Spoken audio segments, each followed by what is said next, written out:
There's a podcast called Between Two Slabs. They consume mass media. It seems so sad. It's the great Curator and Merlin. They can't grow pubes, so they gotta wear a merkin. They got no money, so I guess they gotta share. Just two nerds wishing they could grow body hair. Comics, cards, and toys, nothing that would interest you. It's the podcast that nobody listens to. Did it work? I don't know. I don't know. See that? It looked like it was access, like a public access station material there, Dan. That was so pixelated. It was like 16-bit. That looked like Donkey Kong. What? Okay. Oh boy. Okay. Well, what's up, guys? Work in progress, guys. Work in progress. Okay. So I don't know if y'all can see that or not, but anyway, rise and shine. It's Merleworld card time. We got Dan, the great Curator, and it's another episode of Between Two Slabs. And, let me know if you guys saw that, because we're starting. Let me know. Okay, so Merlin's usually the producer of the show. He does all the stuff. Yeah, I may have to handle that next time, Dan. But I have to get fired from that. I guess I have the video file, so I added the video file in there. I don't know. But did it look good on your guys' side? I don't know. I don't know what I'm doing. No, it looked looked 16-bit. Let's see. Maybe even Game Boy version. But that's on your end, right? I don't know. How did it look on your end? I don't know. It looked clear. Mark, Carlos, Andrew, anybody, Mikey? We're still working on it, guys. We got 6 people. We only have 2 because of that video. We just need to get one more sponsor. If we get one more sponsor, we'll be able to hire a person to do this. I don't know. Yeah, what kind of Wi-Fi do you have, dude? It's not very good. I know all that money you're getting to the toys and stuff. You got to start upgrading for the Wi-Fi. That's your next move. Yeah, I need one more sponsor, and then we'll do that. Is that what it is? Okay. Yeah. Yes. Okay. Yeah. Video was not clear. Carlos said. Yeah. Video was not clear. Hold on. Let me play this again. Here, just so we can test it out. Okay. There's a podcast. Wait, how do I do this? Oh Lord. Here we go. Oh gosh, look at it. It's called Between Two Slabs. They consume mass media. It seems so sad. It's the great Curator and Merlin. They can't grow pubes, so they gotta wear a merkin. They got no money, so I guess they gotta share. Just two nerds wishing they could grow body hair. Comics, cards, and toys, nothing that would interest you. It's the podcast that nobody listens to. Yo. Not clear? Oh man. Woo. What? Good Lord. I don't know. We'll work on it, guys. We'll work on it next week. I'll work on it next week for you, Dan. Yeah. Okay. I'll figure it out. So, what do we have going on? What is the hobby news? It seems like a lot of shit happened since last week till this week. What do we have on tap here? I don't know, man. I was busy this weekend watching some more Coachella. I watched Blackpink. Did you sell those cards? Because I think I want them now. Let me tell you, one of my best investments so far has been these Blackpink cards. These what do they call it? Music cards, album cards that I got from Korea. Album cards, I think. Yeah, I have been making a killing on these, and I did sell some last week. By the way, if anybody wants any Blackpink or BTS cards, hit me up. I sell most of them for only $5 each, so let me know. But I put together a package. I'll put together a random package for you guys, and I'll send it out. Hit me up, DM me on Instagram if you want any Blackpink or BTS cards. But they will be selling out pretty soon. I expect by the time I get to Dallas, I'll probably be sold out of them, most of them. Yeah. So if anybody wants to hit me up for that, but music cards, especially K-pop cards, specifically K-pop cards, is a play, guys. Let me tell you. I can imagine. Yeah, Jenny and Lisa are my favorite too. Yeah, so still got those. I actually sent some off to PSA for grading. So, let me know which ones. We'll see if they come back. We'll see what they come back and if they actually grade them or not. I don't know. So fun. So that'll be pretty cool. But what else? What other kind of news? We went to a party last week. You want to tell? Yeah, that's our biggest news. We got to hang out together in Hollywood, down in my neck of the woods. And Dan came up from Orange County, and he was looking all nice and swag, and had his game on. And we were at the house that used to be owned by Betty Davis of West Hollywood. Betty Davis, if you don't know, was a famous actress from the golden era. And they had a party out there, and they had some good food. They had sushi, some sliders. They had all kinds of stuff. They had an entire room that was dedicated to some golden items, which we saw like some golden age and silver age of comic books, Dan, like the top tier ones, obviously. Yeah. Christopher Reeve's costume from Superman, which looked like it looked like it was hand sewn. It was pretty crazy, but it was probably worth a lot of money. It looked like thermal underwear, actually. It looked like something like a onesie, but it was the real thing. And we saw who was John F. Kennedy's rosary beads. The Dream Team from '92, some of their uniforms autographed and their shoes autographed, some Jordan autographed shoes. I meant some stuff that just in this little tiny room, the little people, I swear they still had like 8 or 10 security guys watching over you in this little room. But it was a treat. We got to meet Jimmy Kimmel, my girlfriend and Dan's wife, got their picture taken with Jimmy Kimmel. So random. Why was he there? I don't understand. He got invited. And I guess they're friends somehow. So he decided, Jimmy Kimmel decided after he did his show that night, he drove over there, stopped by. Because we watched his show that night because they film it around 5. I wonder if he's into the hobby at all. If he must be. Yeah. He's laid back. And we saw Andy Richter, who used to be the sidekick for Conan O'Brien. He was there as well. I forget what his name is. Sorry about it. But my girlfriend recognized him because she's a huge American Horror Story follower. And she also watched the Jeffrey Dahmer miniseries, which I think that kid won an Emmy for. He's one of Ryan Murphy's proteges, but he was there as well.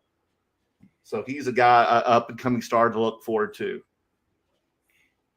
How about, did you see anybody else? No, I mean, I didn't know anybody there except for you guys. And I was actually surprised that it wasn't more hobby people. I thought there would be like big hobby people there. I thought more content creators would be there and things like that, but it was just literally for hobby people. It was just me, you, Alan Sports Cards, Brian Friedman, the Card Father, Stephanie Garcia, Mama Breaks. Yeah, she came later in the night, and then Kenny Chow. Kenny Chow's not even a hobby guy. I know, but he's still like a YouTuber. Yeah, he's a YouTuber, and he comes and buys cards every now and then. Yeah, but like he's not. I wouldn't consider him like in the hobby per se, like us. But we all know each other. That's it. That was it. Out of what? There was like at least 7,500 people there. It was just us. So I felt kind of special being there. So that was pretty cool.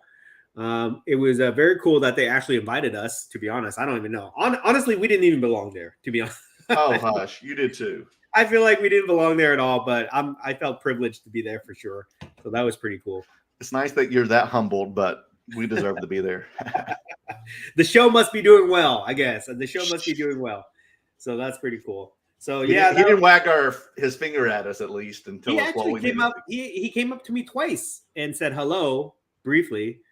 We just made a little small talk, that's about it. But that was pretty cool. He was eating it up. Ken Goldin was like, "This is my moment. This is my moment to shine." He felt like the big TV star. And I feel like everything that they're putting behind that show, I think it's going to be a well-produced show. The clips look awesome. So hopefully it's pretty cool. Hopefully it's like not over-exaggerated. You know what I mean? But I bet you there's going to be like drama in there. There's going to be like something that happened, and then Ken's going to flip out, and then there's a cast of people around all his team, right, that go out and acquire these things.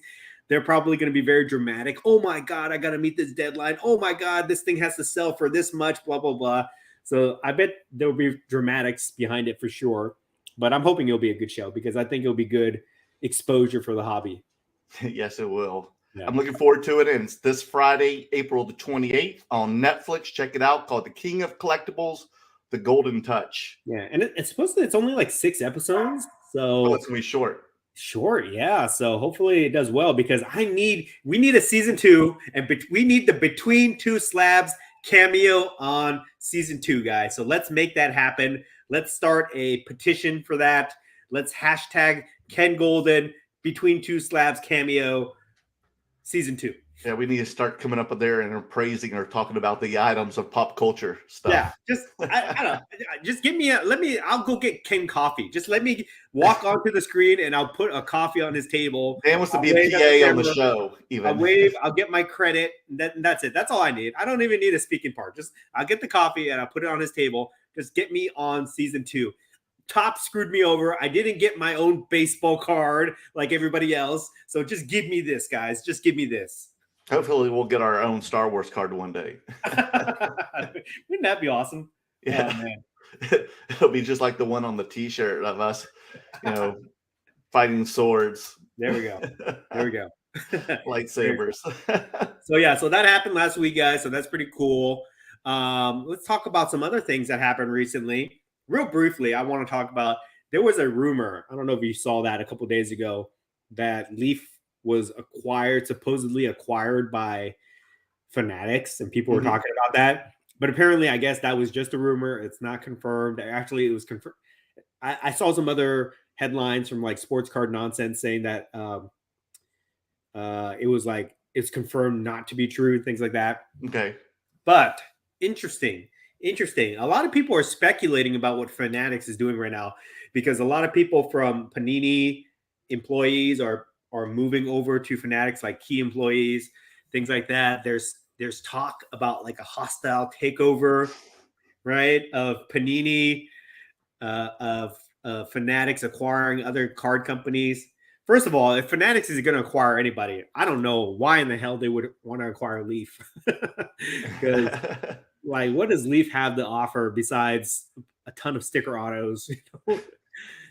So if they were going to acquire anybody, who would you think would be the company for them to pick up if it's not Panini?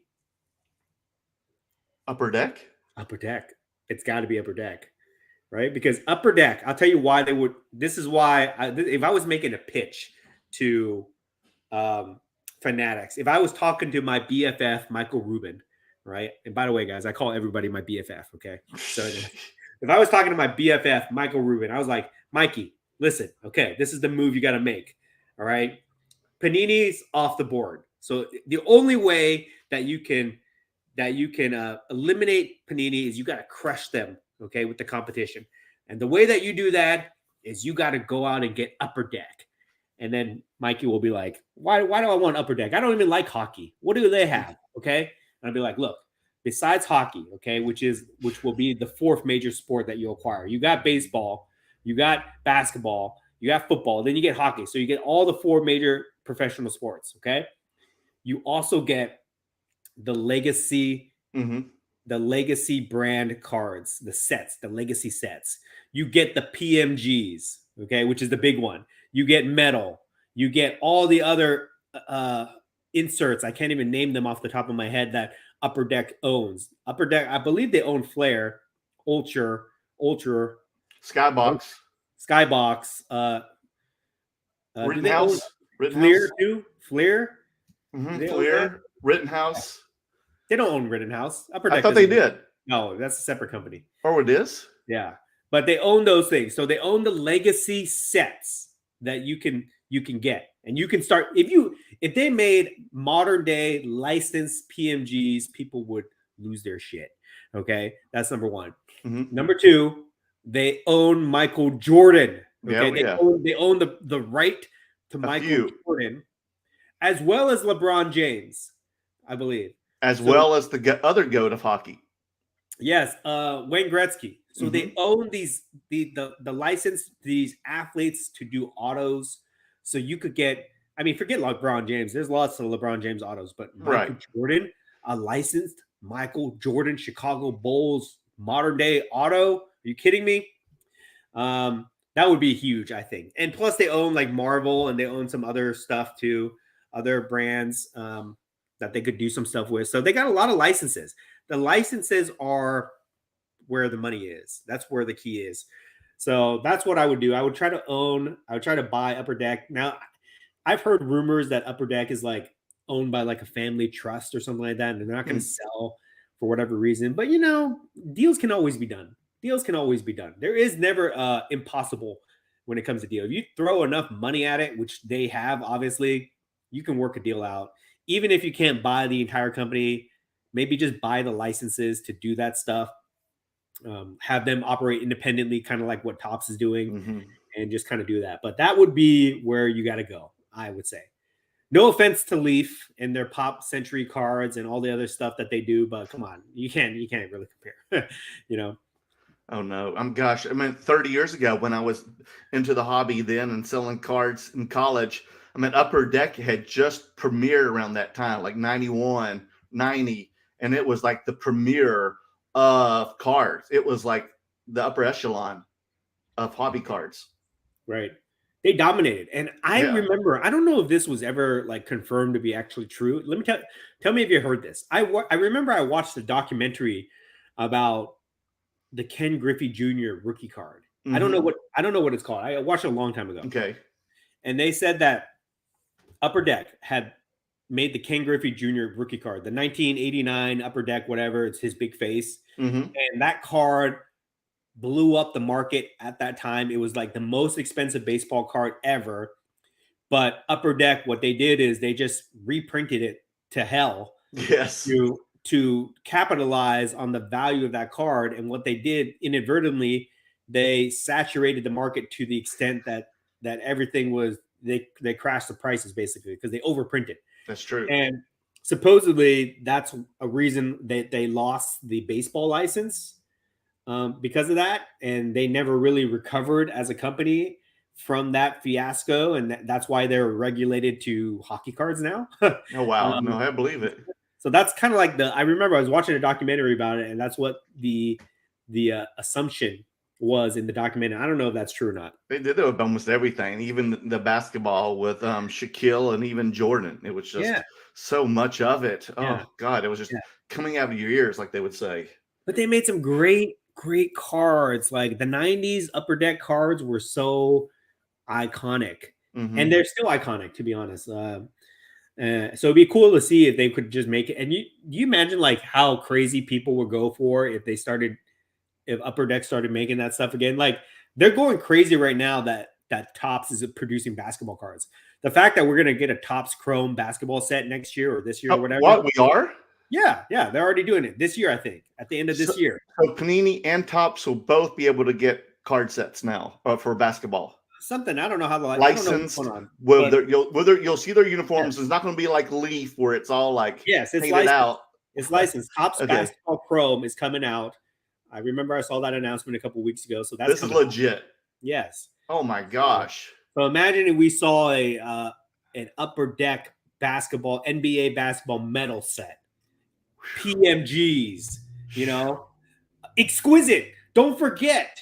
The before there was Flawless, before there was National Treasures, Immaculate, all that stuff, there was Upper Deck Exquisite, which is the granddaddy of all basketball cards. Oh my God. LeBron James, RPA, Michael Jordan, patch autos, things like that. So they hold the Exquisite brand too. They hold that license. So imagine if they came out with that today, it would break the hobby for sure. But there's gonna be a lot of basketball sets coming out then. Yeah. So hopefully somebody from Fanatics is seeing this and they can forward this video to Mikey, and then he'll see it and then he'll take my advice on it. We'll see. Yeah, I would like to get a card of Jordan with him and still in a Chicago uniform. It's time. It's time. Instead of like some kind of like generic T-shirt he's wearing, in the gym, some white T-shirt. I hate those cards. I hate those cards. Like the last champions, the champions medal set. They put him in. People don't know what this is, but they put him in a jersey with this like triangle design. It's a upside down triangle.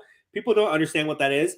That's from a Scottie Pippen charity basketball game in like the 90s. Okay. So they pulled the most random photo of him in a basketball jersey with the ugliest logo, and they made that their card. And that just killed the entire set. Although those cards are still worth a lot of money, like the PMGs, the green PMGs worth a lot of money. Yeah. Still, I think they can do better. I think they can do way better. So hopefully, do they have eye appeal, or is it just because it's Jordan? What do you mean? Those cards, those PMG cards. I mean, do they have any eye appeal, or is it just because it's Jordan? I mean, they had the ugly. They have the legacy brand of PMG. Mm-hmm.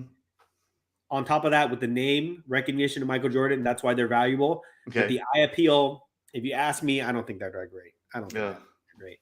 You know, I mean, they should have done like I think on the cover of the box. Hold on, let me look something up real quick here, because I think on the cover of the box they used the Nike Jordan promo, right? Let me see here. What is that set called? Champions? Yeah, Champions. Middle. Upper Deck Champions. 2023, isn't it? Or 22? 22. 2022. Let me just look this up because otherwise this will bug me. Okay. Mm-hmm. Okay, they didn't use it. I thought so. I'm looking at the box right now. It kind of looks like it, but they could have used like, what if they did like retro ones where he was like in his, Nike uniform or something like that, right? From his something like that. I don't know. They could have just picked. They could have picked anything else, but they picked the Scottie Pippen charity basketball game, which was like terrible. Well, I guess they couldn't even get Nike the license, or it cost too much. Maybe. They don't want to spend that money. Yeah. Because like, when do you even know when is the last time that you actually could get a card that was available of Jordan in a Bulls uniform? When was that last year? Like you could have access to that type of card. I'm gonna guess 2006, 2007. Yeah, I'd say so. Yeah, at least that's my guess. At the end of that decade, right? Yeah, somewhere. Yeah, something like that. It's been a long time. It's time. We need Jordan. We need Jordan back in the hobby. We need to collect Jordan cards, modern Jordan cards. Speaking of which, this is just going to be a little tangent. I just thought about this, but why doesn't Nike make cards of their athletes? Yeah. Why don't they? Because they made the Nike promo set, the 1985 promo set, postcards or whatever that is, which is extremely popular to collect. Why doesn't Nike do this? They have all the athletes. They could do something, and they could make cool, like, even if it's like non-official league license things, they could make it look cool. They could do way better than Leaf with their stuff. That should be a play.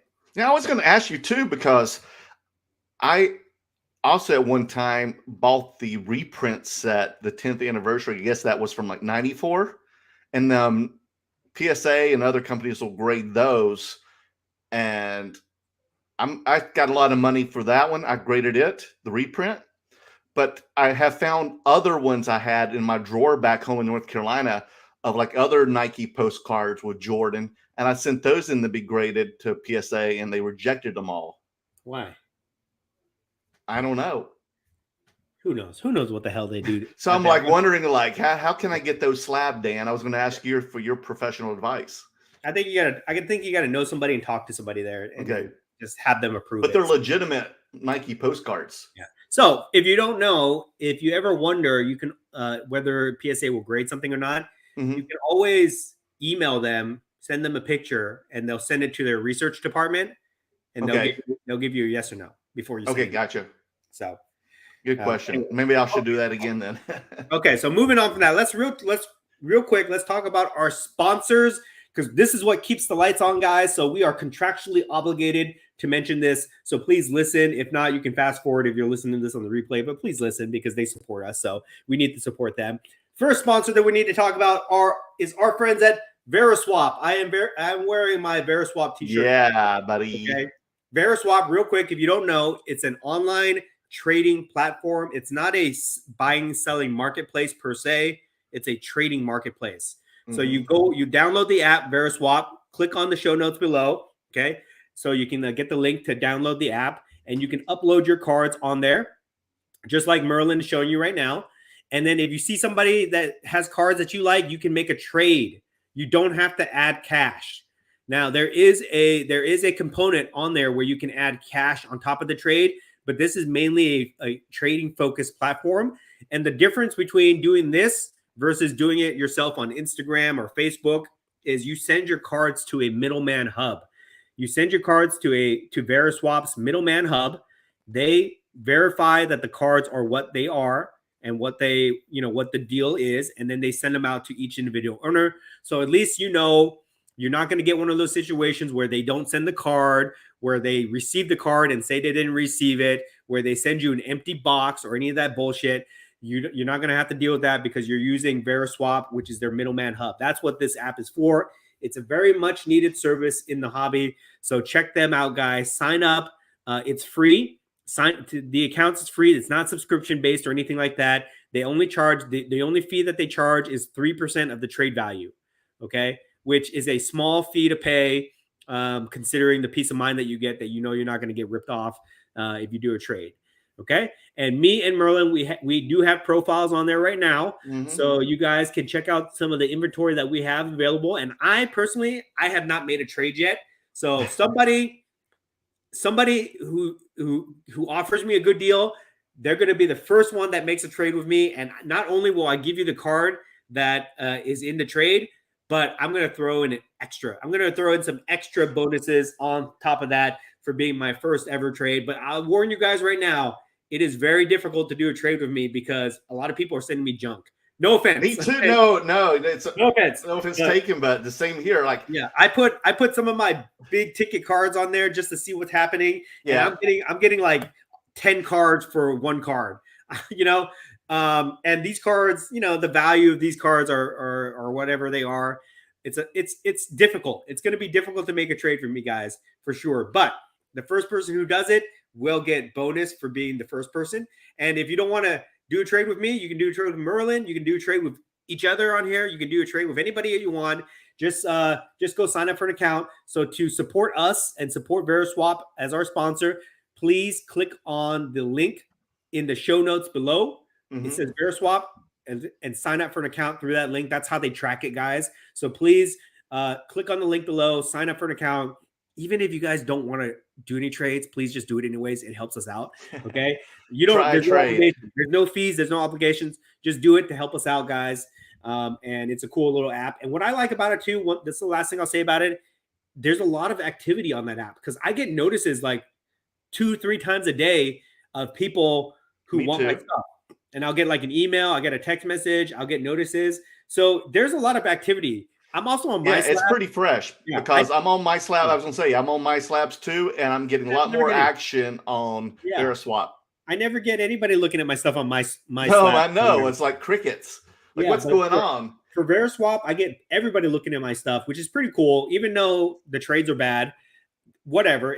That's part of the game, okay? But eventually, I'm sure I'll be able to make some good trades with some people. Well, I like that option where you can make a trade, or if you don't even like have to present a trade, they can present like, oh, I'm interested in this card in your inventory, and then you go to that person's inventory and see if there's anything in their inventory that you like. Yeah. And unfortunately, the ones that have been interested in my items, I have no clue who the players are in their inventory at all.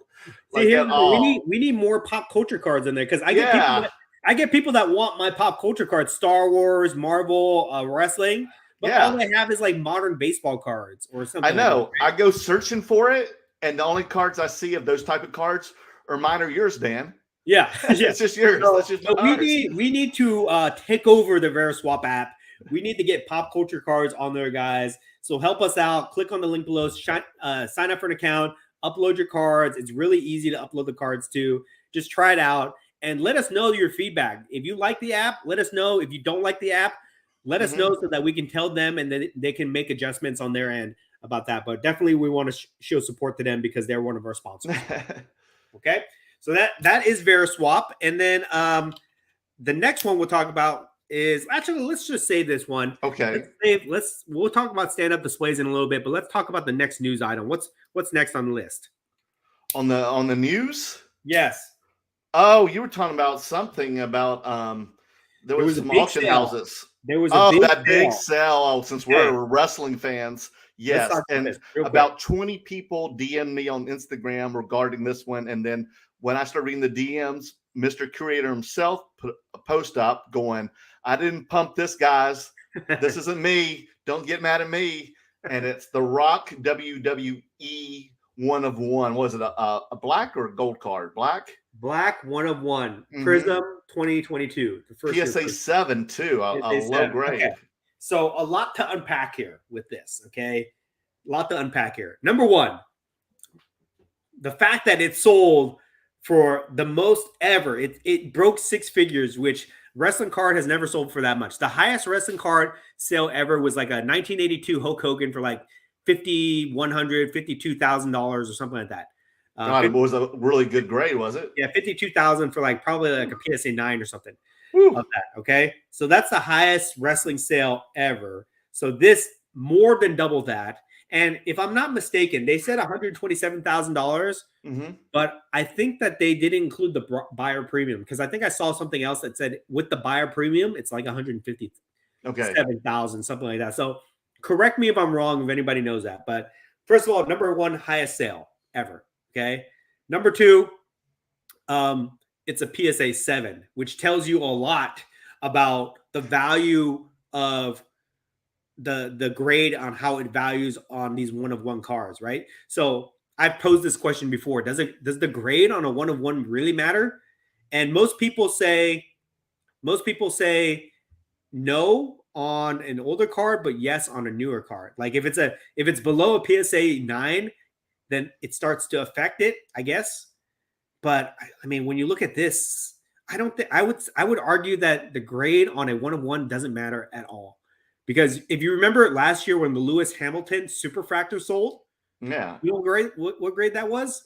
It was like a 6 or 7 as well. Yeah, it was a PSA 7 also, and that went for like $900,000. So I would argue that with the 1-of-1s, the grade doesn't really matter. You know, if anything, you just want it slab so it looks nice compared to like uniform with the other cards. Maybe you want to make sure that it's authentic or whatever it is, but the grade really doesn't matter unless it drastically affects the eye appeal of the card, like there's a piece missing or it's bent in half or something like that, right? So that's another confirmation. That's another thing that I learned from the sale. But here's the other thing that I want to briefly talk about. There is so much. There was mainly I would say like part excitement, like the wrestling collectors, all the wrestling collectors were like, yes, finally, acknowledgement. Wrestling cards are on the map. People finally are paying money for this. All the people, I'm not going to mention names, but all the people were very excited about this. Then you had all the people that don't collect wrestling cards, that don't know about wrestling cards. And they said that this is bullshit. This makes no sense at all. As if any sale has to really make sense, guys. They said this makes no sense at all. Wrestling cards are not worth that much.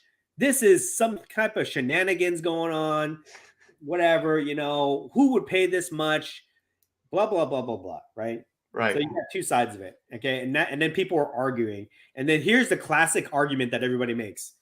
It makes no sense. How does a Hulk Hogan 1982 Hulk Hogan card sell for $51,000, highest ever, and then a modern day Prism card sell for $127,000 or whatever it is, okay?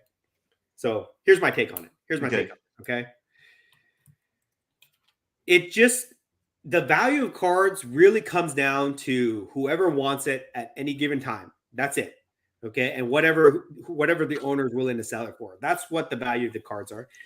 I'm going to make a video about this, but I want to talk about this right now with you guys. And I want feedback. I want people in the chat telling me your thoughts on this too. Okay. I feel like with collectibles, okay, collectibles have no defined value. You can say, okay, well, this card, which is a similar card, sold for this much.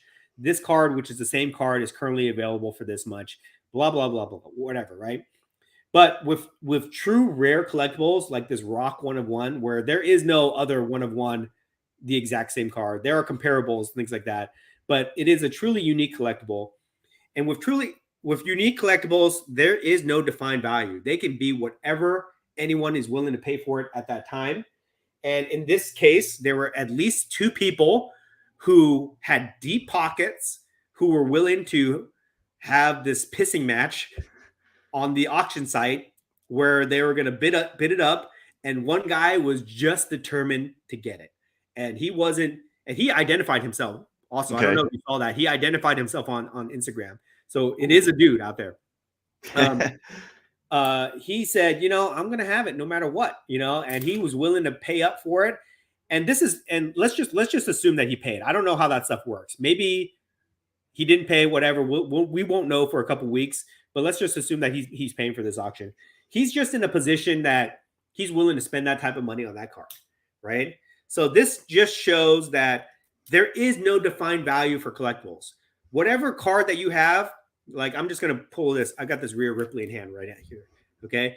Whatever this card is, if somebody's willing to give me, $5,000 for this card, that's what it is. If somebody's willing to give me $500 and I take it, that's what it is. Or $100, that's what it is. There is no what you agreed upon. The value of a card is whatever somebody's willing to pay for it at that given time.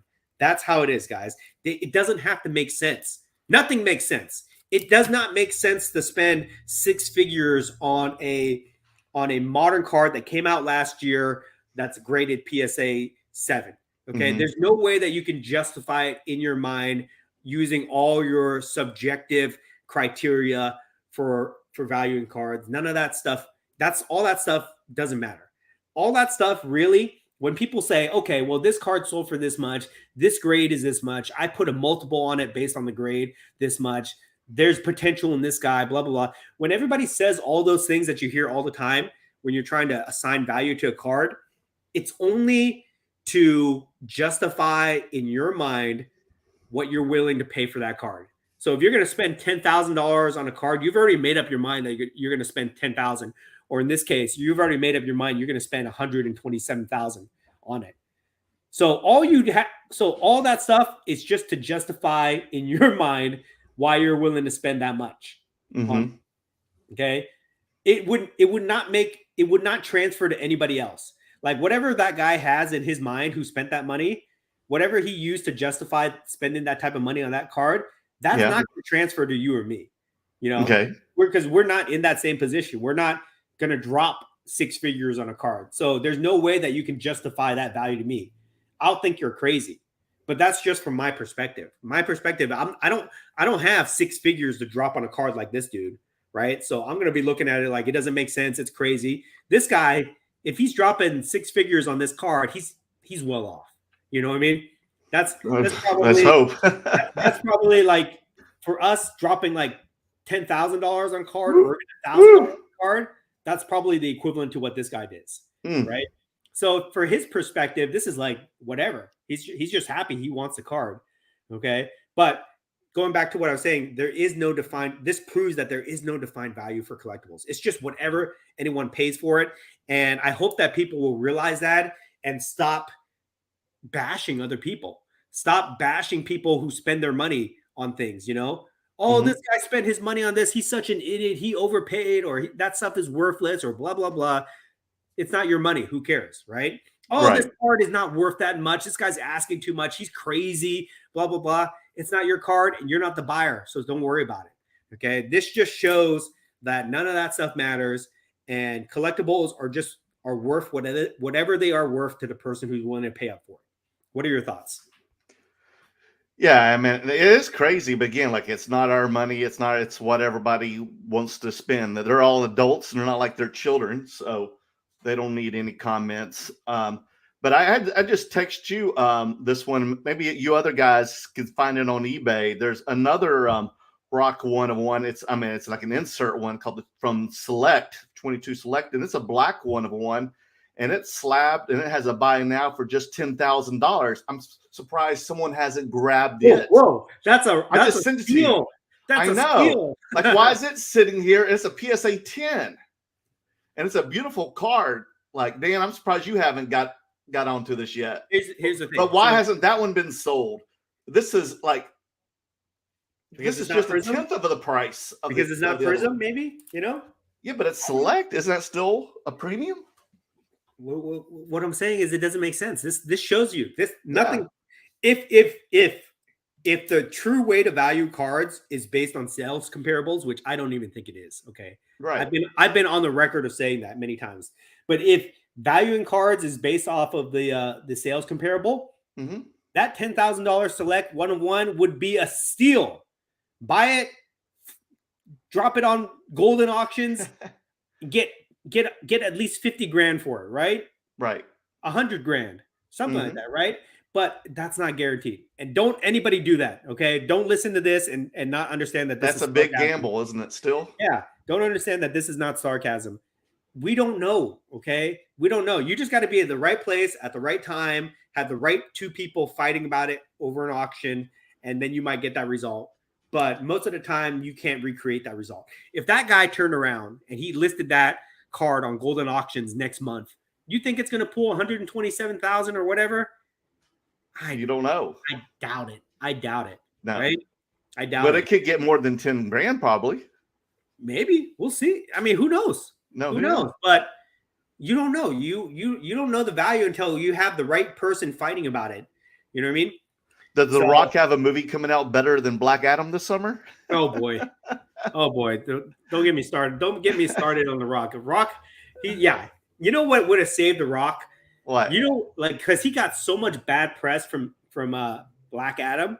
If he would have showed up at WrestleMania, all would have been forgiven. All would have been forgiven. He would have been the talk of Hollywood, the talk of the town, the talk of the hobby. If he would have just did that.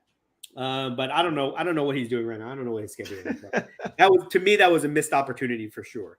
And he could have made that happen if he wanted to. If he told Triple H, hey, I want to go in there, I want to take on Roman at WrestleMania, or I want to make it a cameo at WrestleMania, that would have people would have forgot about Black Adam for sure. So, maybe he's going to chase after that new title belt.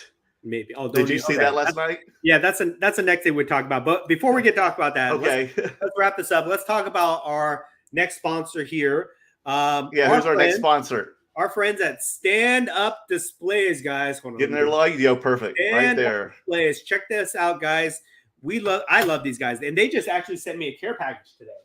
Okay, so I just got this from them. I ordered these stands for them. I got a whole box of these stands right here. Okay, you know what these stands are? These are the new version. Let me pull this out here. Oh, there's a new version of the Curator. The new version of their Veriswap right here. So these are beautiful. Okay, these are like, so these type of stands that you see, they're usually 3D printed. These ones right here, 3D printed, and 3D printed. They have like a little like lines in here, things like that. These ones are like really well done. I don't know. These must be like part of a mold or something like that. But they are very clean lines. They're very smooth. And the picture on here, it's not 3D printed. It's like I don't know what the process is, but they put it on there. It's like laser etched or something like that. But it's a very smooth picture, very clean. And you can get any kind of stand that you want. It's not just the one with my face, guys. You can get your logo on here. They have their own stands, generic stands, but these Vera stands are pretty sweet. So I got a whole bunch of these. I'm going to do a display with them. Okay. I buy my own stand, guys. Okay. I'm that guy. I'm buying my own stands, but they are probably, the best stands on the market right now. Okay. So we want to support these guys. Use these for your cards, guys. And they have, let me see here. They have the regular pack of the regular stand. So if you don't want the fancy Vera stand, you can use these black stands. You can put your slabs in them. Check them out, guys. Standup Display. They are a sponsor of the show. Use the code Curator to get your discount. And if you buy one of my custom stands here, you will be eligible for all my personal giveaways. Okay, starting soon, guys. So check them out. Standup Displays, best stands on the market. Okay, so what did you want to talk about? The new championship belt, right? Yes. The big gold tribute is what they're calling it of that. What do I think about this? I don't know. I like it. I'm not crazy about that big WWE logo in the middle of it, but I like the idea of a gold belt. I hate the colored belts. I hate the red, blue belt. Oh, yeah. The black one's okay, but it just looks gaudy to me with the whole design of it. They kind of look like toys. Yeah, I don't like those. I don't like the undisputed championship belt, the universal belt, whatever that's called. I like traditional. Which one is that one now? It's the universal belt. It's the undisputed. No, the unified championship. That's what they're calling it. I don't know. Whatever it is, I don't like it. But what's this belt going to be? I this couldn't is the quite grasp it. Belt. It is. Yeah, the heavyweight championship belt, which is meant to replace the big gold belt. I know, but who has that championship belt now? Nobody. They just made it up. Oh, that's what. So there's going to be like 3 big belts. So Roman's going to have 2, and then there's going to be a new person with this belt. Well, Roman unified the belts. So right. He's the unified champion or whatever it is. Okay, but they're not going to have a brand split anymore. It's just going to be one. Who knows? Heavyweight champion. Who knows what the hell they do? It doesn't make sense. And are they saying that Roman can't have this belt now? He's going to have to be in this tournament. Yes. He's on the other show. So he's on one show, and the other show is going to have this as their champion. They need to have a champion. But I thought Roman has both belts. I don't know. I don't know what to tell you. I don't know. Okay, they just came up with this new thing because they need a champion. Because they're not this. If anything, this shows you they're not taking the belts off Roman anytime soon. Okay. Okay. If they have to make a new championship, that tells you that they're not taking the belts off Roman anytime soon. But going back to the design of the belt itself, I think it's cool. It's classic to me. It's a modern take on a classic belt. You're right. Like a big logo on it, but at least it's gold. At least it's black. It's cool. We'll see. Who last held that type of belt? I don't know. The Rock, maybe. I'm not sure. The Rock, okay. Or I'm not sure who had that last one. Batista, The Rock, something. I didn't even watch it then. So late 2000s is when they last. Yeah, that's when I was totally out of the picture then. Yeah, so it'd be cool. It's just it's just another thing for them to make up, and then they make a belt and they sell the merchandise and all that stuff, guys. So I'm not hating on it. I like it. It's better than they need a new championship, and at least it looks cool. It doesn't look crazy like some of the other stuff that they have had lately. And then I heard that CM Punk was there last night, but I guess Vince wasn't there, but he heard about it and he phoned in and asked that CM Punk had to leave. So CM Punk had to leave. What's going on with that? I wonder if he's trying to leverage a contract, something, so he goes to AEW and gets paid more. Sure. I'm sure. But I heard Vince was still calling in the shots, and so he changed a lot of the women's storylines last minute. I'm not a big CM Punk fan. I've never been a CM Punk fan. Really? I don't think he's that great, to be honest. I don't know why people like him. There's nothing special about him to me. About his moveset, about he's somewhat good on the mic, I guess. But a lot of people are good on the mic, so that's not a big deal to me. He doesn't have the body type that is impressive to me as a wrestler. He doesn't have crazy movesets or anything like that. Oh, he doesn't? Oh, what does he do? He's not a crazy high flyer like yeah, for a guy Omega or someone like that size, he doesn't jump around. He's not like a super technical wrestler like Chad Gable or somebody like that. So I don't see anything special about him, to be honest. I think he was he had his moment in time where he dropped the pipe bomb on people and he had some good storylines and things like that. And then that's it. And he faded away. And now he's coming back. And it's just like, after you get over the shock of him actually returning, what has he done to be that impressive? You know what I mean? And he got ran out of AEW, essentially. They might bring him back, but they ran him off. So what is he going to do now?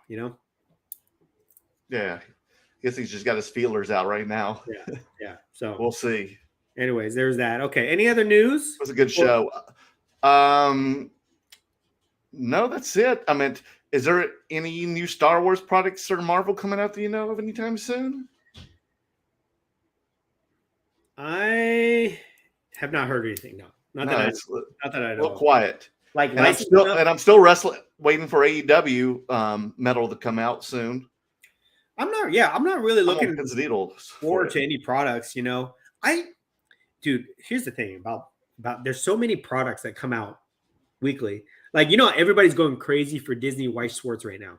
I see it all over my IG post. And people keep asking me, "Are you into this? Do you want this card? Whatever." And I'm like, they look great. I love the design of the cards. That black Steamboat Willie Mickey Mouse card is really awesome. Whatever.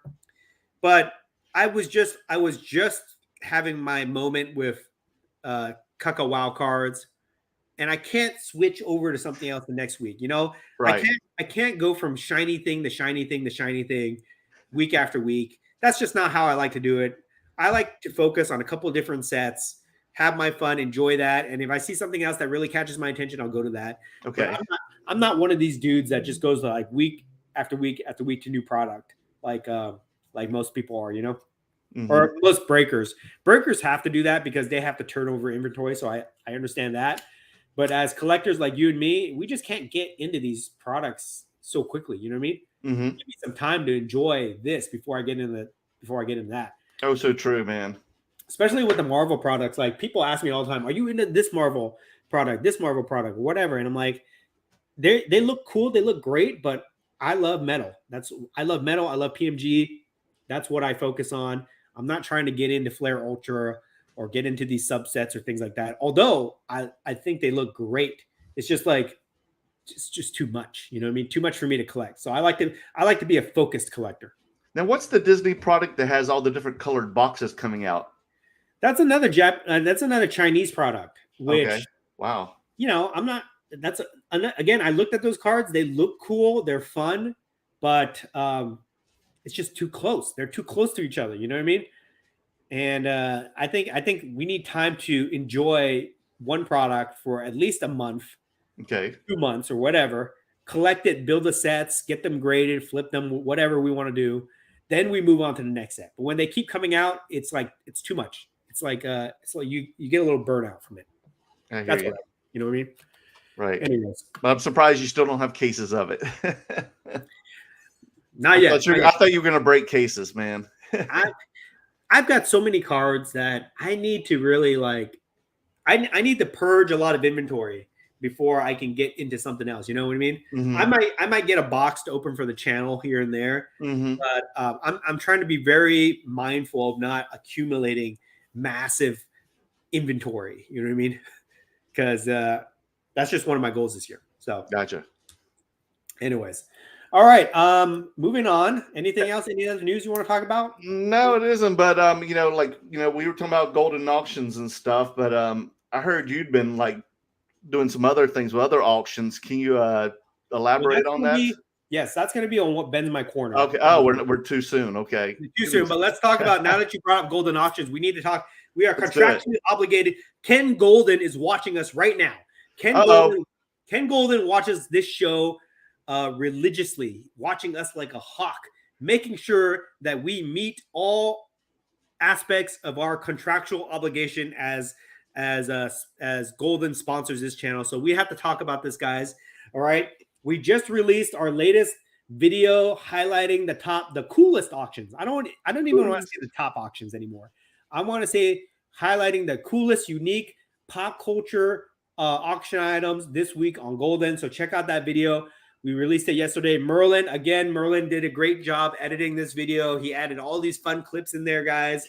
So check that out. Yeah, check it out, please. Yes. I put a lot of work to it. So please watch it if you haven't, folks. Please. I am cracking the whip on Merlin. Yes, he is. Over every weekend, burning the midnight oil so that he can get these videos out on time every Monday for you guys. So please watch it. Please enter the giveaway. We're giving away another $100 this week. Who won it last week? It is Axel C, and I've tried to message Axel, and I haven't heard back from him. Axel, if you watch this, if you don't message me on Instagram. If you don't claim this, Axel, by the end of this week, we are going to pick a new winner. Okay, so you better watch it. I know he left a comment. I mean, he did everything he was supposed to do, and now hasn't responded to him winning. He's MIA. Okay, but we got Axel who won it last week. The last week before that, we got CV Sports Cards. The week before that, we got Carlos ESP. He's on here right now. So who knows what the winner is going to be this week, but somebody will win $100 credit for Goldin Auctions this week. So please enter the giveaway. You can do that by clicking on the link in the show notes. Don't do it on this video. Don't do it here. Yeah. Go to the Goldin Hour video and do it.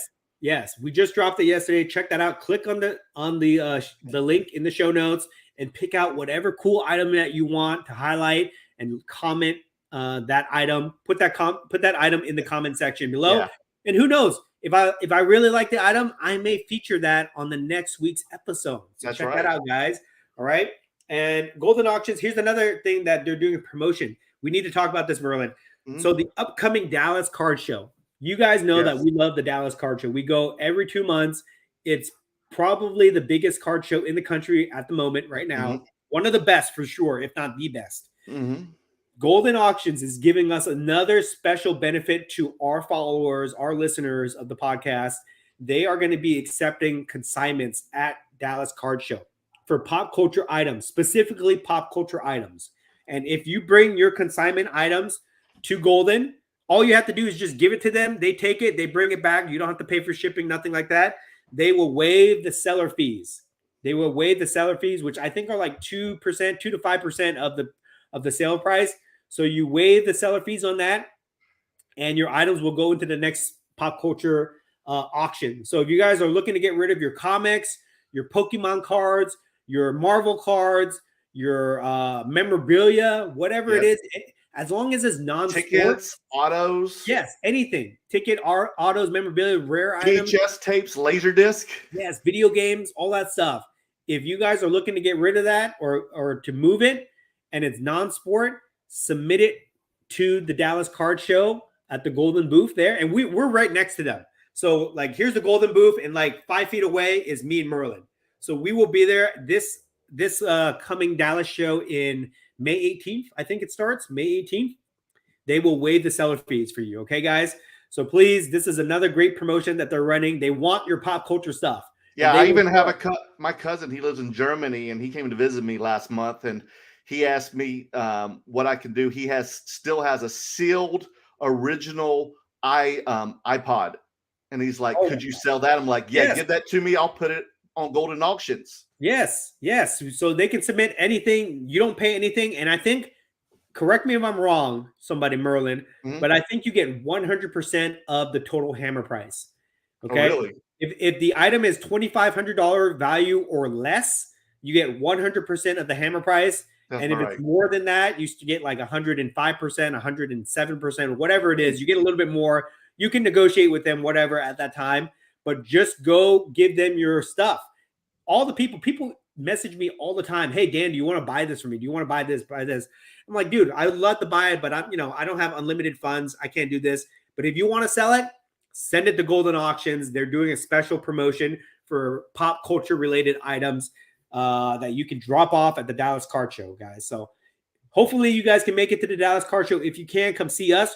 We'll be doing a special live event there also this coming show, May 18th. But if you have anything, go send it to them or give it to somebody so that they can drop it off at the Dallas Card Show and take advantage of that special. Okay. So, and then also watch our video, click on the link, enter the giveaway, all that stuff. Thank you, Goldin, for sponsoring us. Help us out. Support Goldin. Okay. Let's talk about what bends my corner this week. Okay. Oh, here we go. All right. I gotta tell you something. So I was bidding on another auction house. Okay. There's an auction house called Robert Edward Auctions, REA. Okay. And they have mostly like old baseball stuff. And I like old baseball. Believe it or not, I don't like modern baseball, but I like historic baseball stuff. Okay. And I was bidding on this Type 1 photograph of Babe Ruth in a military uniform. Babe Ruth was part of the National Guard one time. And there was this beautiful photo of him, Type 1 original photo of him in a military outfit doing a salute like this. I was bidding on this item. Auction is scheduled to end Saturday night, 7 p.m. Okay. No problem. I place my auctions. We go into extended bidding. Okay. I'm no stranger to this. Extended bidding, half hour if you get a new bid. Another bid, half hour. Another bid, 15 minutes. Another bid, 15 minutes. Another bid, 10 minutes, 5 minutes, blah, blah, blah, all the way till you get to the end, right? Yeah. So I'm thinking, okay, worst case scenario, extended bidding can go 2 hours, 3 hours maybe. All right. So I'm placing my bids on this, and I get into this piss match with this dude. Okay. I bid $500. He bids $525. I bid $550. He bids $575. I bid $600. He bids $675. All the way up, $25 increments, all the way up to $1,300. This dude was fighting me. I was pissed. And at one point, I had made the commitment where I said, you know what, this bastard, he's not beating me. You know, I don't care what I pay. I'm gonna get this because I want it. I was having a rock moment where I was just bidding it up to whatever it is, right? And then it gets to be about 10 o'clock, and I got the last bid in, and I don't get any notification. Usually you get like a text message, email, you've been outbid. So no problem. I 10 o'clock, I said, oh, I got you, bastard. I got you. I got you. Right? I'm celebrating. I'm already thinking to myself, okay, I'm going to get this photo. I'm going to shoot some reels with it. I'm going to take it to the national, blah, blah, blah. I'm celebrating. Okay. Go into like midnight. I don't hear anything, but I still see the clock running. Okay. So I think there's like a glitch. It goes like countdown every like 30 minutes to extend bidding, but nobody's bidding on it. I still have the highest bid. So I think it's a glitch. Anyways, I go to sleep. Next day I wake up. I'm still the highest bidder. I was like, cool. Okay. They're gonna send me an invoice, I'll pay for it. All day goes by. Into like 9:30 at night the next day on Sunday. And then I get a message saying you've been outbid. And I was furious. I was like, what? Extended bidding has gone over 30 hours at this point. You know, how's it? What's going on here? I was furious that they let it continue, and some dude outbid me again to the point where I was like, I quit. I quit that auction site. I said, you know what? I'm not going to give you my money. I'm not going to bid this up anymore. There's some shenanigans or something like this. Yeah. Extended bidding should not go for over 24 hours. And I was pissed of that. And that's what really bends my corner. These auction houses that are trying to compete with each other, you know, you got Heritage, you got Goldin Auctions, REA, whatever other auction, PWCC. You got all these auction houses competing for our money, and they can't get their software to be right. They can't get a system in place to make things consistent. They can't just like, you know, to just let it go on like that for like over 30 hours and to get myself outbid like that. I was pissed. And that really turned me off to the whole thing. And I didn't even want to bid on anything else. And I just I let the guy have it. I said, fine, you want it? Take it. Take it. You overpaid for it anyways, you bastard. Okay. Just take it. I'm done.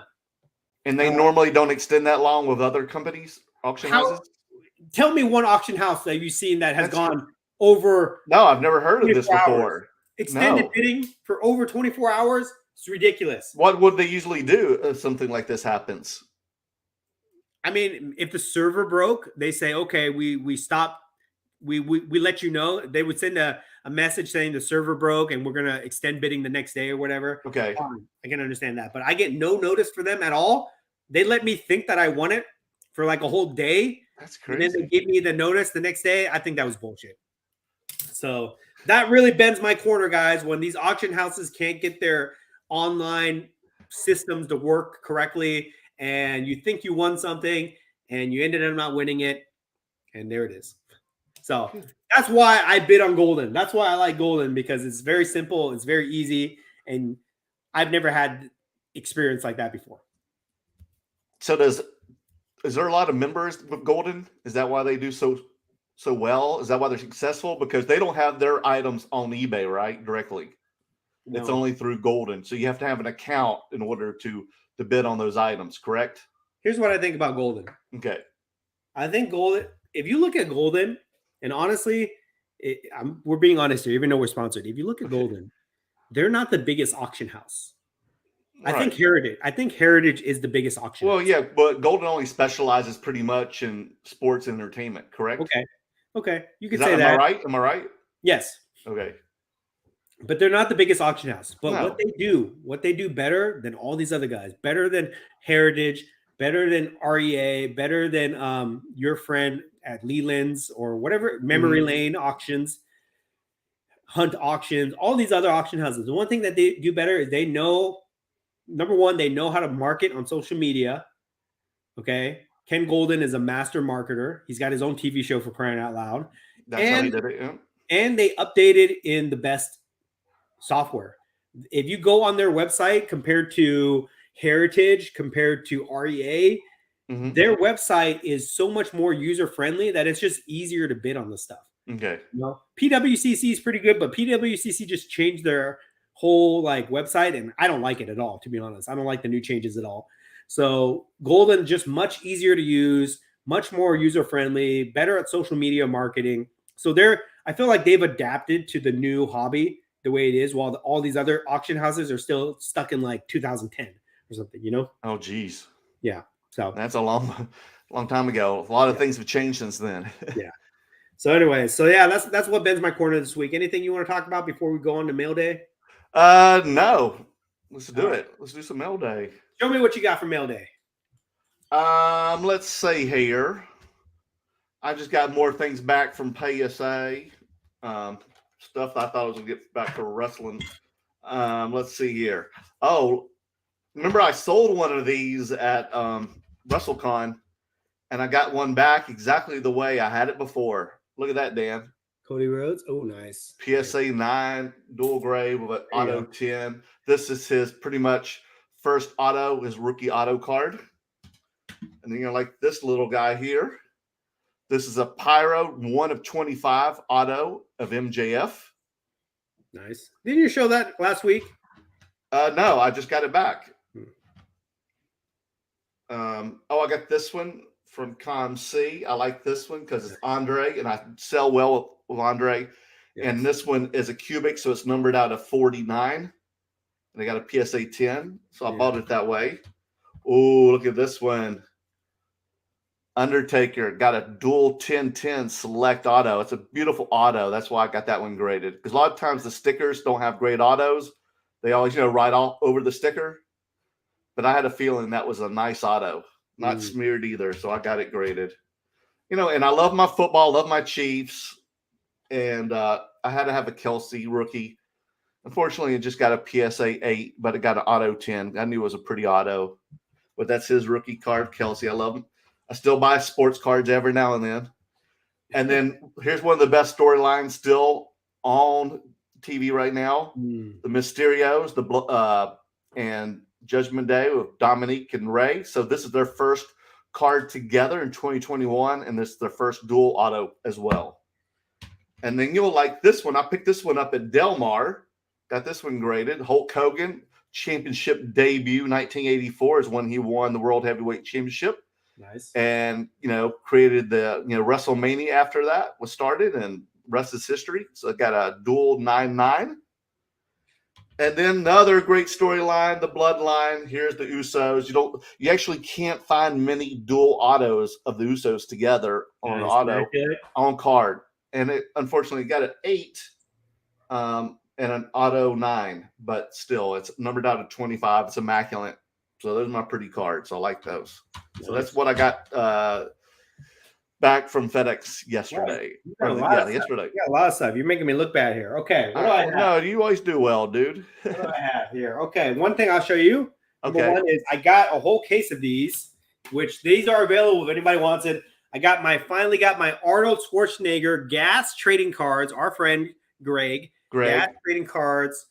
Arnold Schwarzenegger weightlifting, bodybuilding tin with these cards in here like this. So I got 10 of these tins. I opened them up. I did not get the autograph, unfortunately, but I did get 2 numbered cards. They're gorgeous cards too. Yes. So I did get a red and a blue color parallel. Here's a red one. If anybody wants to see this. So if anybody wants these tins, they are available. DM me on Instagram and I'll ship them out to you. I only got 9. I think I got 8 left. I got 8 tins left. Anybody wants this, let me know. Hit me up. So they're beautiful cards too, guys. I've seen them in person as well, and they're gorgeous. Yeah. Very cool. Very cool card to have. Little wrestling action here. So I got this. I made a video about this, but if you didn't see it. Yes, I was going to ask you about this. So if you didn't see this, I'll tell you. So I got this magazine off of eBay. It was a CGC 8.5 originally, but it was cracked here. So I decided, you know what? I'm going to open it up. I'm going to let it get pressed like a comic book. It's a magazine. It's paper thin. It's like a 3-4 page magazine. It's paper thin, but I'm going to press it like a comic book. I have a guy. His name's Valor Comic Services. Valor Comic Services on Instagram. He is a comic whisperer. He knows what he's doing. Okay. Sent it to my guy. Valor Comics. He pressed it, okay? And he came back. Boom! That is 9.6. crazy, man. From an 8.5 to a 9.6. So that's 8.5. It goes to 8.5. That's crazy. 9, 9.2, 9.4, 9.6. 4-grade bump. That's ridiculous, man. Yes. That is And awesome. now it's the highest graded version of this out there. There That's are no crazy. 9.8. There are no 9.8s. It's a pop 1 in a 9.6. And if you don't know why this is significant, these are the photos used on the 1982 All-Star card. So Hogan's rookie card, 1982 All-Stars, that's the photo. 1982 Andre the Giant, that's the photo. That's why this magazine is significant. This is the 1980s Major League Wrestling souvenir program, guys. Souvenir program that they gave out. Pretty cool. Yeah, what a way to promote that guy's service, too, for the pressing, because that is definitely impressive. He is the man. Valor Comic Services on Instagram. Send him your books. He charges like $20 to do it, guys. It's like nothing. So he can do like magazines as well, like say like a Sports Illustrated magazine or something? Yeah, magazines, comics, programs. ValorComics.com services. Valor Comic Services. Yes. And he gives great customer service. This is a plug for him. Great customer service. If you send him questions, he will take the time to answer the questions. He's very knowledgeable on everything. So highly recommend him. Tell him that the curator sent you if you guys message him. Okay. That will make him happy. Definitely will, man. So pretty happy with that. That's the second time. Congrats, man. That had to be the most excitement of the week. Yeah. That was pretty cool. Good Lord. I don't know what I'm going to do with it, but it's going to be my trophy case for now. I'll probably bring it to the National, to be honest. So I got that. And then the last thing I'll show off. Oh, you could sell it at National if you have it for sale. Yeah. Actually, I'll show off a couple things here. I got this Rhea Ripley. This is a nice gold, number 1 out of 10. So if you guys don't know, I love to collect the alphas. I've got of this particular set. So I saw the Rhea Ripley, and here's another example of a card is only worth what somebody's willing to pay for. Okay. Mm-hmm. Okay. So these golds, they're out of 10. Okay. They sell for all the other golds sold for about $100, less than that, I think. Look it up on eBay. I think it's $100 or less. Okay. Some bastard on ComC posted this for $350. This wasn't you, was it, Merlin? No. Okay. Some bastard on ComC had this. I'm not a bastard. On eBay for $350. Okay. Buy it now. Nobody's going to pay that when the last one was like $100 for the golds, right? Even though it's rare. But you got me. I collect only the 1 of 10s. Okay. I love Rhea Ripley. And I looked at this card. I was like, you know what? If I don't get it now, I'm never going to get it. So I bit the bullet and I paid for it. $350. Okay. To get this damn card. Okay. Does that make all the other ones worth $350? I don't think so. No. Probably a lot of people will think that. Yeah. People will think that, oh, that's the last comp. I want $350. Mm-hmm. But you know what? Who's going to pay that, right? It's not the same. So a card is only worth what somebody's willing to pay for it at any given time. And for me, I really wanted it, so I paid up the dude's price for it. Miami. Honestly, if he had it for $500, I would have paid $500 too. You know what I mean? So, but that doesn't mean that that's the new comp and all these cards are worth that much, because they're not. You know, they're only worth whatever somebody's willing to pay for it. Okay, that is the last item to talk about. Let's get into comments. Let's do it, guys. I see a lot of comments tonight. Okay. Mikey 1994. Hi. What's up, Mikey? Is this Michael Rubin? We were talking about Mikey earlier. Oh, it is? Michael Rubin? Maybe he heard my rant.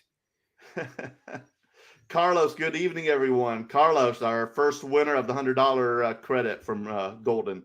Andrew, good evening. Dan and Merlin. What's up, Andrew? Always good to see you. Mark the Collector. What's up, guys? What's up, Mark? Adrian, CV Sports Cards. What's up, guys? Sorry I missed you guys last week, and thanks for my gift. Glad you won, dude. Hope you used it wisely. I heard you did. You got to tell us what you got.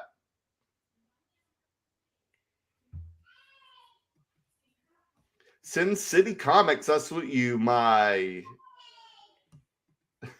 Okay. Carlos, saw the video. You guys look like you both had a lot of fun and met some good A-listers. Yes, we did. Very cool, yeah. Sin City comments again. I salute you, gentlemen. Thank you. Appreciate that. Thank salute you. you too, Sin City. Carlos, you guys are blowing up. Thanks, Carlos. We're having our moment, guys. We're trying to. Yeah.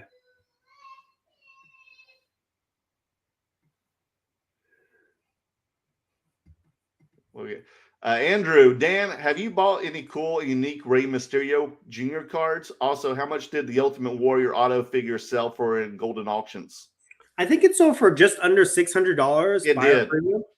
So there's that. And no, I have not picked up any cool Rey Mysterio cards yet, but I am looking because after WrestleMania, after watching that match with Dominique, I'm a Rey Mysterio PC guy now, so I am gonna try to find something really cool. Okay. I haven't found anything yet.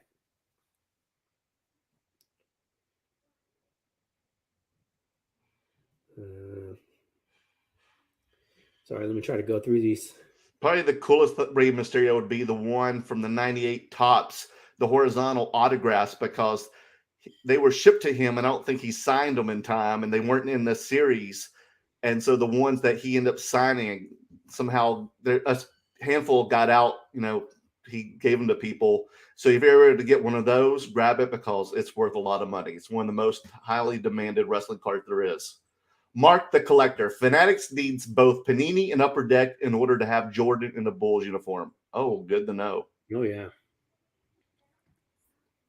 25 Perez. You guys don't watch NXT. You always do a live during the TV show, but it's DVR'd. Yeah, so I don't watch NXT, but let me tell you something. I recently learned about this wrestler named Tiffany Stratton. You know her? Yeah, she's blonde. She almost looks like the woman that we met. What was her name? We met at the. She's the replacement for Mandy Rose. That's what she reminds me of. But oh my God, this girl, Tiffany Stratton. If you have not seen her, go look her up. This girl looks amazing. And if she doesn't get in trouble or anything like that, and she makes it to the main roster, she's gonna be a star for sure because she's got the look. I don't know her mic skills or her wrestling skills or whatever, but she's got the look for sure, guys. Well, they kept doing promos with her on TV last night for a Tonight Show, I think. It's going to be like a three-way. Yeah. What? What? Yeah, I think with Roxanne and then who's the champion right now? What's her name? I don't know. I don't know. Hartwell? Indy Hartwell? Yes. Yeah. The three of them tonight, Dan. So you might want to get some popcorn and butter it tonight. Dexflow Toys. How can we search for your Veriswap profile? Yeah, how do you search for it in there, Dan? Just look up our cards. I mean, if you want to find mine, just look up Hogan. Yeah, Hogan PMG. You'll find my profile easy. Hogan PMG. Oh, that's your name? No, that's not my name. Oh, okay, gotcha. Okay. Card. Yeah, just look up it. Type in an AEW card. You'll find me. Yeah. I'm the only one with them.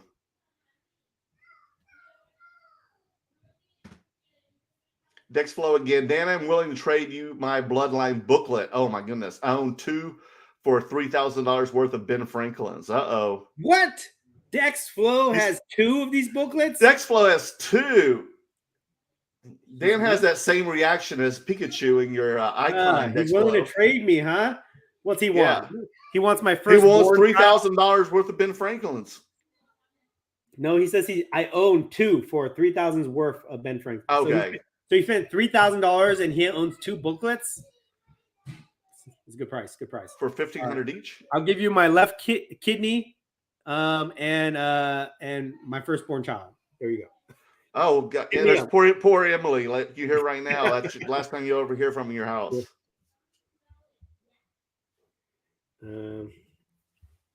Roscoe's Collectibles. Buyer's premium is already included in that price. Okay, man. I guess that rock did sell for about 127. Side note, I just remember this from our conversation last week. Side note, okay. I finished watching episode 2 of Picard, which was honestly kind of weird. It was not a Star Trek show at all. It wasn't? No, because they film it mostly on Earth. So I'm not going to spoil it if you don't watch it, but it's pretty boring. But I started season 3 of Picard, and that's Star Trek. That's in space, and it's everything that we want to see in a Star Wars show. Space battles, new ships, new aliens, all this stuff. It is awesome. I love it. Star Trek is a play right now for me.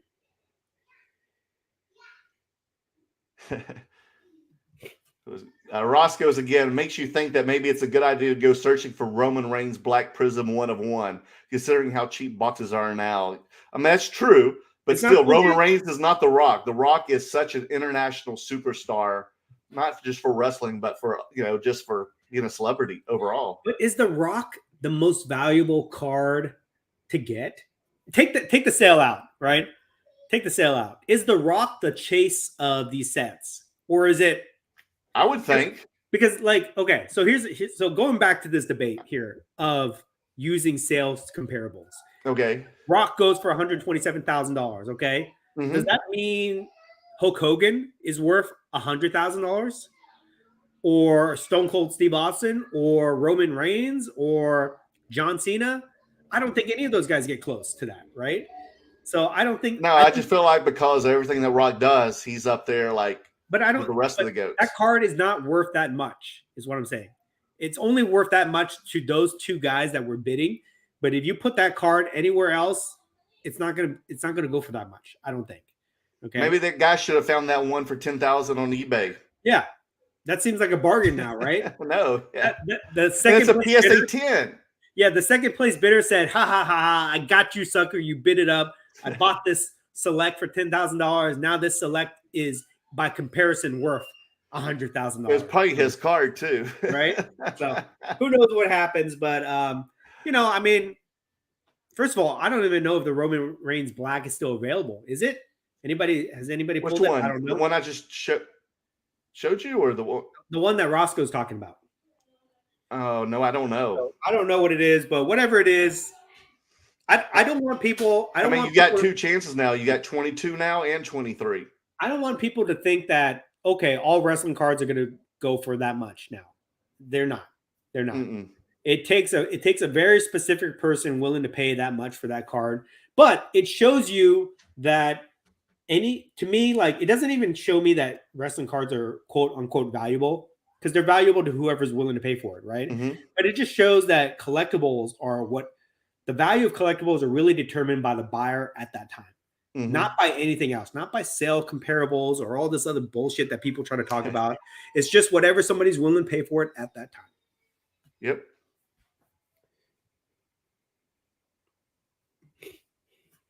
Dex Flow. Dan or Merle, are you guys aware of the wrestling cards created of wrestling collectors? They included me in the set. I saw those. Who is this? I want to get one of them, Dex Flow. Send one to me. They're sold out. They're sold out. You can't get them. Oh, yeah, my goodness. Wow. I saw that. I saw Drake is on that. Gelman is on that. So it's pretty cool that they did that. It would have been more cool if you guys would have dressed up as wrestlers. That would have been more cool. Yeah, I know, right? Than just in your regular clothes, but very cool.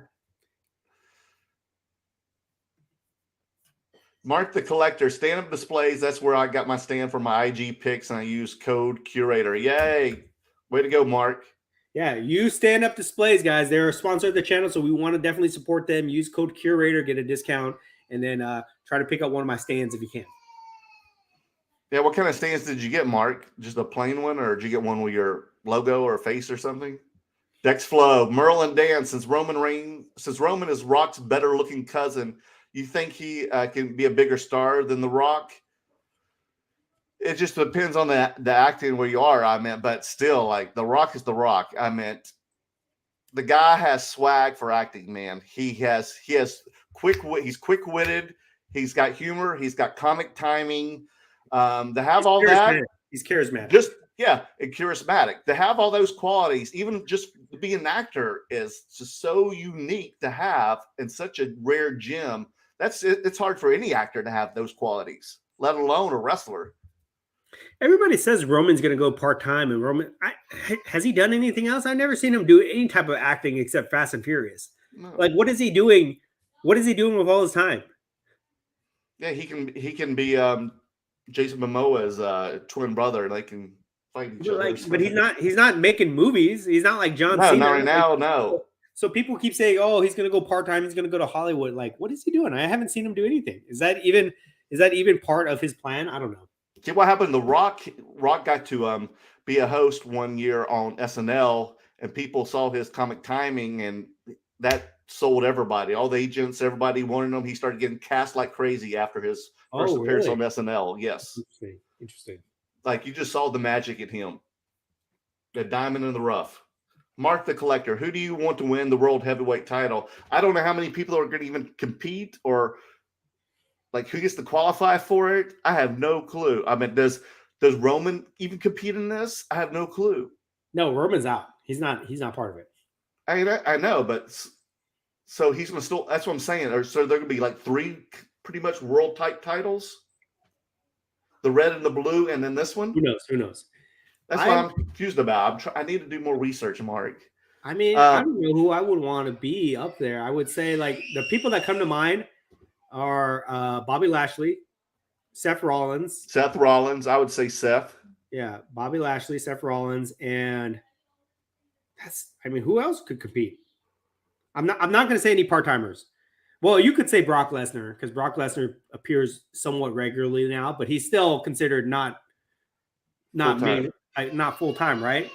Yeah. And he's just won so many. Yeah, so it wouldn't really do anything if Brock had it, I think. He doesn't really need it. Randy Orton, if he came back.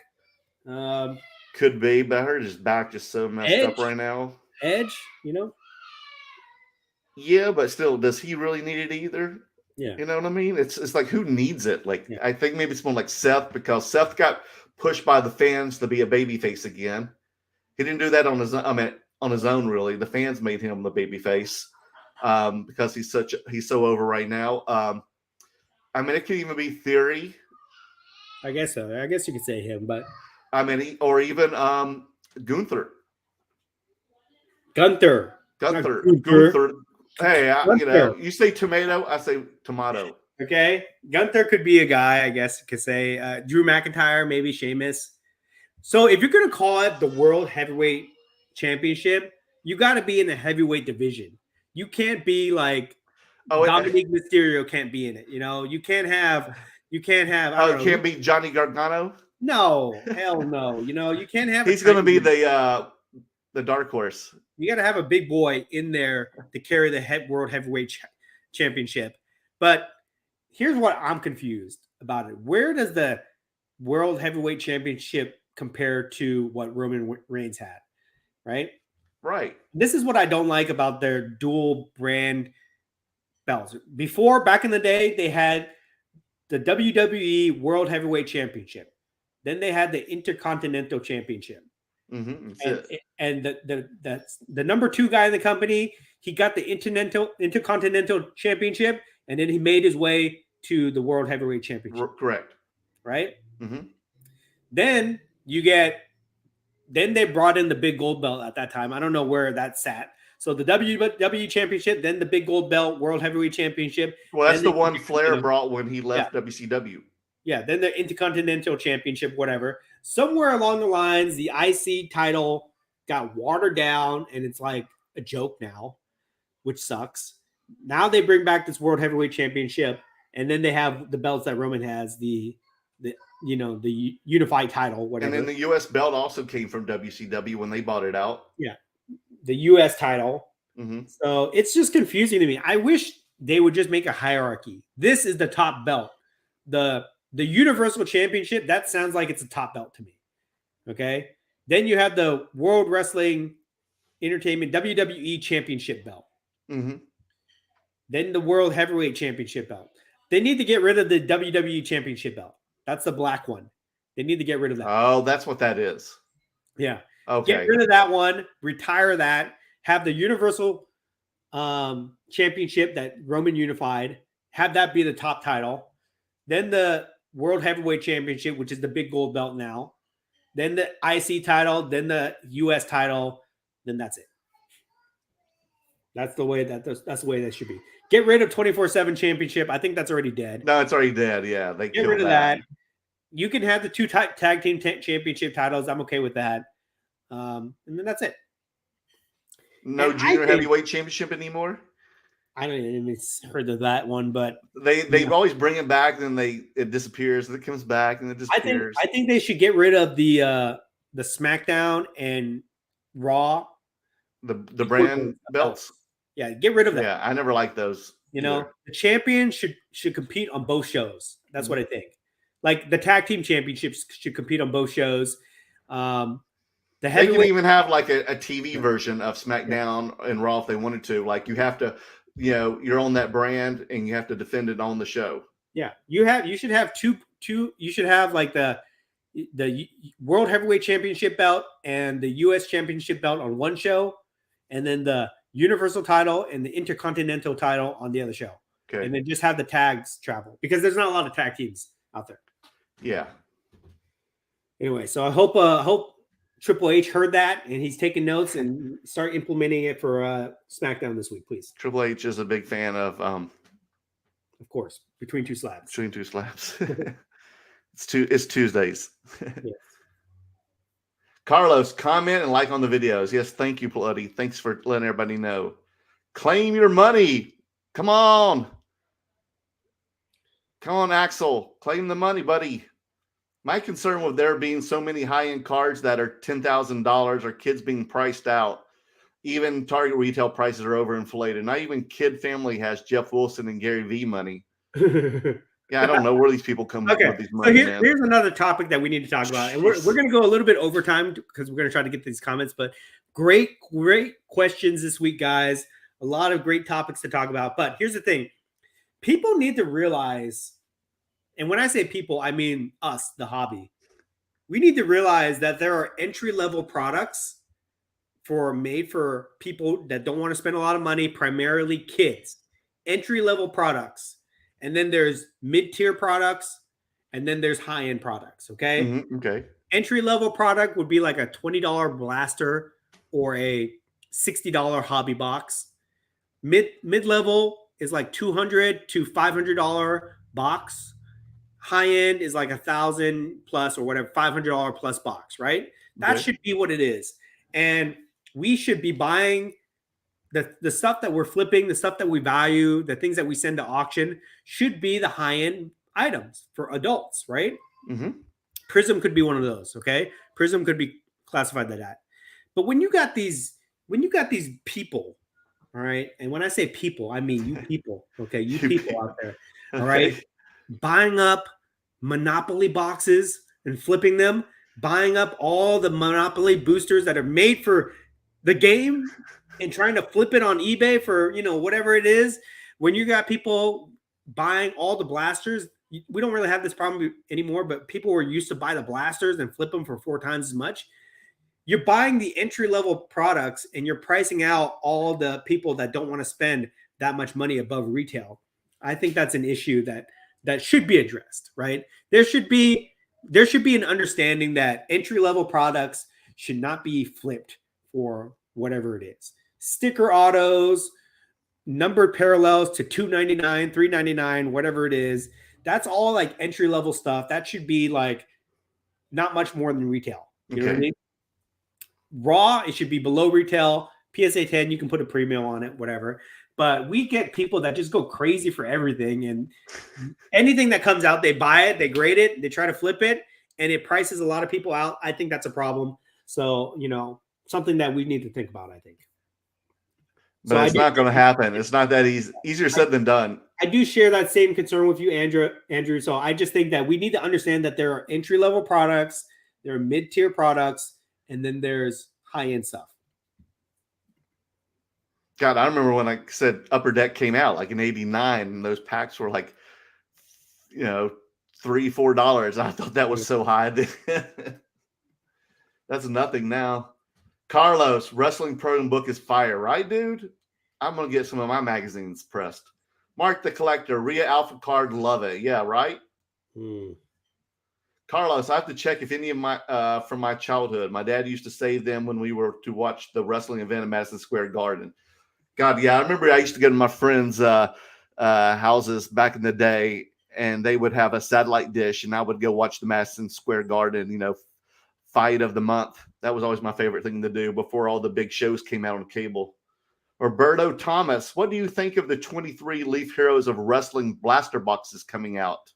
Oh, really? 10 card set plus 1 autograph card. I gotta check it out. What's the checklist? Do you know, Dan? I haven't seen it, but the thing about Leaf Autos, if it's not an on-card auto, I can't get behind it. I can't deal with the sticker autos because they're hard to sell, they're hard to move, and they just don't do it for me anymore. But that's not to say that it's a bad product, but just for me, if it's all sticker autos, I can't deal with it. And I don't like it when they just have like the way that they design the Leaf cards is weird. They just have like either the head or like shoulder blade. They don't. It's like the design of the cards are not great to me, so I'm not going to be into it. But I could be wrong. If they come out with a totally different design, on card auto, whatever, I think it'd be cool. Well, the cool things, the favorite wrestling cards to get out of Leaf for me to find, if you can find any, is the inscription ones because those are on card autos. Yeah. Do you have any of those? I don't know. You got to get one, like a Flair or a Hogan. Yeah, that'd be cool. Mark the Collector. Dan, go get those Tiffany Stratton 101s. I'm sure he's already bidding on a few. I think she's out in the new 23 Prism. Is she? Oh yeah, she's out there. See, I know he knows. I know he knows. Roscoe, look at him turning red. There's a tracker list so far if it's still available. That and Taker are the big names that jumps to my mind. Roscoe's Collectibles just have a King of the Ring match for it all. Yeah, I think that'd be cool. King of the Ring. I love the King of the Ring tournament. I wish they would bring that back. I don't like it. But I want them to do it in one night, the way that they used to do it. Oh, yeah, okay. Where they have like 3 matches in one night to become King of the Ring. I don't like this like 1 week, every qualifying, and then at the pay-per-view you get the final. I don't like that. I want like the way that Bret Hart, Stone Cold did it, like 3 matches in a row, boom, King of the Ring tournament. You're the new champion. Well, is this what this Night of the Champions is going to be next month, where they're going to have this new world heavyweight title? Yeah, they're going to do that. So we'll see. And I guess Roscoe was talking about the tracker for the black one-on-ones. So interesting that it's still out there. And what's the tracker from? He said. I don't know. He said there is a tracker to track the Prism one-on-ones. Oh wow. Roscoe's Collectibles. Dan, who's going to be the next wrestler cameo? Oh, the cameo for Dan. That could be if I wanted to spend the money to do that, that would be a very interesting Instagram series or TikTok series because I got a ton of followers whenever I post these cameos. The next one, I mean, I got one of Ric Flair. To be honest, I paid for one of Ric Flair, but I think he's drunk.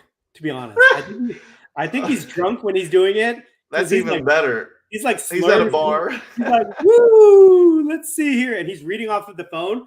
Let's see here. Woo, the great curator. You want me to talk about this?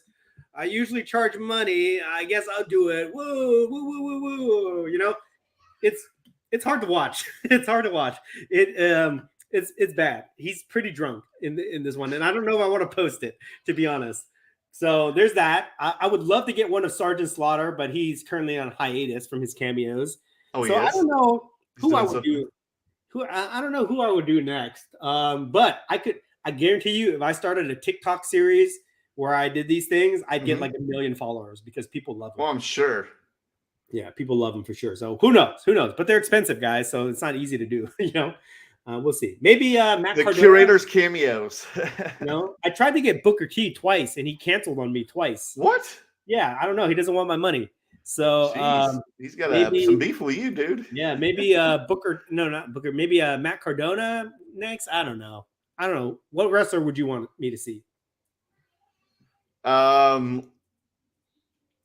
don't know. One of the females. I don't know. Oh, maybe Sasha Banks. Maybe. Yeah, Mercedes Vakota. Yeah, we'll see. Vernota. I got to go back on there and see who's on there. Maybe I'll do another one because they're pretty fun. And Bailey would be a good one because she's pretty funny. Okay. She'd probably roast you too. Oh boy. Andrew, how much do you guys think the Teenage Mutant Ninja Turtles comic books will sell for in Goldin Auction? The signed one? Is he talking about? $200. The Kevin Eastman one? Well, there's a whole bunch of them on there. I think they'll go for $200 to $300. I think the 1986 one might go for a little bit more just because it's 1986. Yeah, 9.8. I could see that going. When was the first issued one? 1982, I think. It was. Yeah, I knew it was early 80s. Yeah. something like that. Because they were black and white. Which, by the way, that comic book is worth a lot of money. Like how much now? Like $100,000, I think. Oh my god! I should have bought it when I saw it 30 years ago. Yeah. So that my comic, god! for some reason, that Ninja Turtle #1, 1982 or whatever, it's worth a lot of money. I don't know why. But have you ever seen that magazine? It kind of looks like an e-zine or something. Yeah, it's really like poorly made too. Roscoe's, you'd be more famous. That MJF is the best. Dude, thank you very much. It took me months to get that guy to post it, but he did it perfect timing. There was none better than WrestleMania week that he posted that. So better late than never, man. Yeah. Mark the Collector. Yeah, Sasha Banks for cameo. Very good.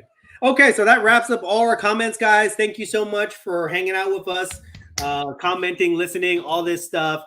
Final thoughts before we end the show here. Remember, guys, support our sponsors, Standup Displays, Veriswap, and Goldin Auctions. Go to our Goldin Auction video this week. Click on the link below. Enter that $100 giveaway.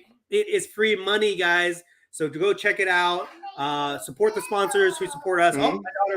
My daughter. Oh, yeah. And go to my site. There's Emily. What's up? It's time to end the podcast. So go support the sponsors so that they pay us the money so that I can support my family. All the money goes to her college funds, guys. Yes. Not really also to my card fund, guys. Okay. But it is what it is. Okay. And guys, also go to, hold on, Dan, I'm not finished. Go to my site too. Check out Merlin, Merleworld cards. And I've got some new shows on there. I just posted one last week of Star Wars Card Crazy. Great interview. Check it out. It's a Between Two Slabs show. Dan is the great curator, is executive producer on it. We've got Mama Breaks. We've got Gas Training Cards, the guy who has the Arnold Schwarzenegger cards. So check those out if you haven't checked them out. Who's the guest this week? Don't know yet. We're trying to still find out. I'm trying to get, but we'll have somebody by Thursday or Friday. I think, yes, we're going to, at some point, we're going to have the very famous Raymond Lee. Yes, we'll probably have him. Of Veriswap, founder of Veriswap. He will be on pretty soon. So maybe it'll be this week, next week, whatever, guys. But you guys will check that out. So go follow Merlin, Merleworld Cards. Follow me, share this stuff, support the links, click on the links, support the sponsors, guys. Thank you so much. We will see you next week. Bye, guys.